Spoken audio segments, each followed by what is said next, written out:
जहाँ तक सवाल है जयराम जी का जो भावना है, झारखंड मुक्ति मोर्चा इसकी लड़ाई लड़ चुका है पहले स्थानीयता का, और हम लोग उस पर कायम हैं।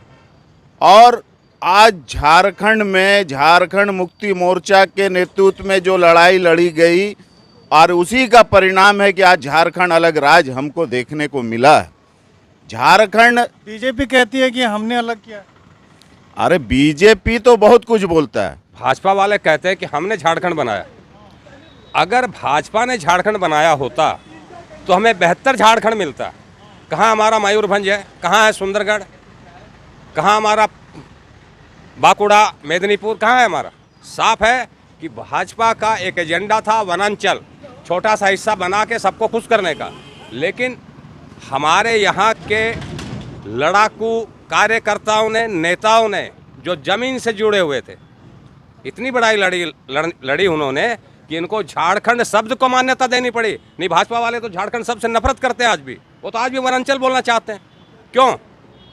दूसरी बात रही जयराम महतो जी की, तो जयराम महतो जी अगर 1932 खतियान पे आंदोलन कर रहे हैं तो मैं उनका सबसे बड़ा समर्थक हूँ।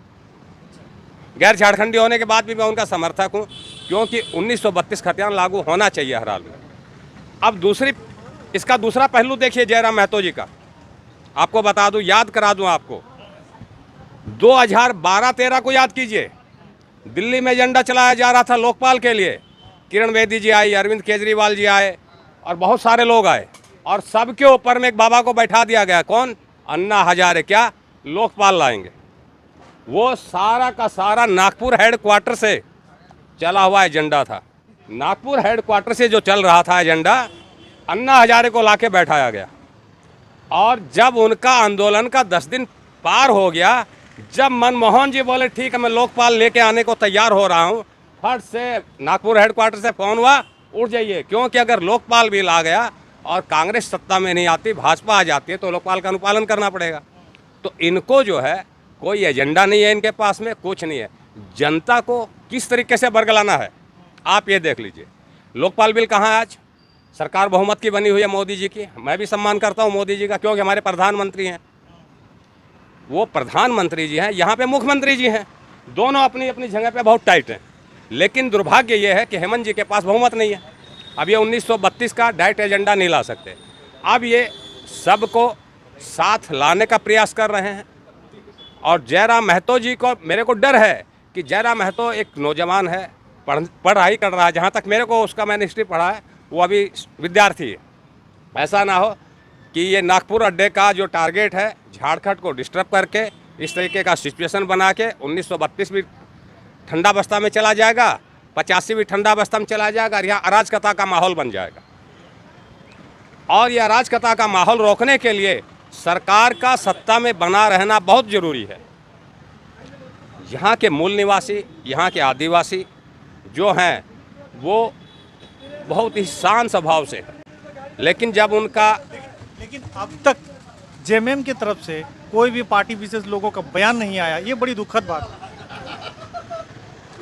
जेएमएम के लोग अगर किसी प्रकार का बयान नहीं दे रहे हैं तो शायद वो वेट एंड वॉच की मुद्रा में है कि सारे लोग क्या बोलते हैं, उसके बाद में फिर सदन में मुख्यमंत्री स्पष्ट सदन में बोल चुका है, उसके बाद जेएमएम का फिर क्या सवाल है कि जेएमएम ने नहीं कहा। फिर भी एक जो है कि इतने सारे विवाद में जगन्नाथ महतो के सिवाय कोई किसी को आगे आते हुए नहीं देखा। चाहता हूं कि ये लोग जब 85 का जब दिया गया था भाजपा राज्य में, ये लोग रांची में पटाखा फोड़ रहे थे, आपस में लड्डू बांट रहे थे, तो उस वक्त तो जो है उस वक्त तो खामोश थे। आज ऐसी क्या गड़बड़ी हो गई, ऐसा क्यों तकलीफ हो गया कि एक आदिवासी मुख्यमंत्री बैठा हुआ है और आप लोगों को तकलीफ हो रहा है? ये तो स्पष्ट इससे पता चलता है कि कुछ लोग एक संयोजित तरीके से झारखंड सरकार को स्थिर नहीं देखना चाहते हैं। मैं झारखंड की स्थानीय जनता को, चाहे वो यहाँ के मूल निवासी हों, आदिवासी हों, या बाहर से आए हुए लोग हों जैसे हम हैं, उन सबसे मैं साफ एक बात कह देता हूँ कि 1932 नीति बनेगी और मजबूत से बनेगी, और हाई कोर्ट का या सुप्रीम कोर्ट का काम होता है सदन में बनी हुई नीति का अनुपालन करना। जयराम जी का ऐलान है कि झारखंड में असम के तर्ज पर, जो 1985 में असम में जिस तरह सरकार बनाई गई थी छात्रों की, उसके तर्ज पर लोगों को अपने साथ जोड़ने की बात कर रहे हैं। आसाम एक अलग चीज़ था उस समय। झारखंड आल असम गण परिषद नामक एक संगठन था, वो पूर्ण रूप से ABVP दिया हुआ था, उसमें खाली आसाम इंक्लूडिंग किया गया था। और आज भी हो सकता है कि कहीं ABVP इसके पर्दे के पीछे हो। स्टूडेंट है जयराम जी, जयराम महतो जो हैं वो स्टूडेंट हैं, उनको यूज कर रही हो। लेकिन मैं जयराम महतो को संदेश देना चाहता हूँ कि वो इस मामले में सोच समझ के कदम उठाएं, क्योंकि ये आसाम नहीं है, ना ये दिल्ली है, झारखंड है। और यहाँ के लोगों की क्या क्या समस्या है। कुल मिलाकर जो माननीय हेमंत जी का जो विधानसभा में सत्र के अंतिम दिन जो उन्होंने कहा वो सही कहा। माननीय मुख्यमंत्री जी हेमंत सोरेन जी जो हैं वो बहुत शांत स्वभाव से और एक एक बिंदु को टेक्निकल पॉइंट पर परख रहे हैं कि कहाँ सही है कहाँ गलत है। नियोजन नीति बनेगी, सबकी सहमति से बनेगी। लोग आ रहे हैं, जैसे बाबूलाल जी बाहर में बोलते हैं कि भाजपा विरोध नहीं कर। सदन में चाहे भाजपा के विधायक हों, आजसू के हों, कांग्रेस के हों या अन्य भी कोई निर्दलीय हों, चाहे वो नामित विधायक क्यों ना हो, सबको विधानसभा में अपनी बात इस विषय पर रखनी चाहिए लिखित रूप में। कौन विरोध कर रहा, कौन समर्थन कर रहा। उसको तो सबक सिखाने के लिए जनता तैयार है कि जो भी विधायक आज सदन में आवाज नहीं उठा रहे हैं 1932 को पक्ष में, उनको गांव-गांव तक घुसने नहीं दिया जाए। देखिए ये तो अभी समय दूर है उसके लिए। तो जो लोग सोच रहे हैं कि गांव में घुसने देगा, यह नहीं घुसने देगा, बहुत सारी चीज़ें हैं। लेकिन कुल मिला के स्थिति यह है कि जिन्होंने 1932 खतियान आंदोलन शुरू करवाया वो उनके गले की हड्डी बन गया है कि नहीं शुरू करवाते तो ज़्यादा बेहतर था। अब वो हेमंत सोरेन की सरकार को नहीं गिरा सकते और ना ही यहाँ प्रेसिडेंट रूल लागू कर सकते, ना अपनी सरकार बना सकते, क्योंकि फिर जनता सड़क पे आ जाएगी। 32 लागू करो, 1932 यहाँ लागू करने की बात आएगी तो राष्ट्रपति ये बाहरी पार्टी कभी कर नहीं सकती है। वो लोग करेंगे नहीं, इसलिए हेमंत सोरेन की सरकार चलाना इनकी मजबूरी हो गई है सबकी। ये आपको बता देता हूँ मैं। अब हेमंत जी निश्चिंत होके इस पे अपना स्टैंड लें। अब इनके सरकार को खतरा नहीं रह गया, ना कांग्रेस समर्थन वापस ले सकती है, ना भाजपा कुछ पंगा लगा सकती है इसमें, ना आंसू कर सकती है, ना सेंट्रल छेड़ सकती है अब इसको। क्योंकि ये आंदोलन ऐसा हो गया है कि वो एक कहावत है बहुत पुराना कि आगरा का पेठा जो खाएगा वो पछताएगा, नहीं खाएगा वो पछताएगा।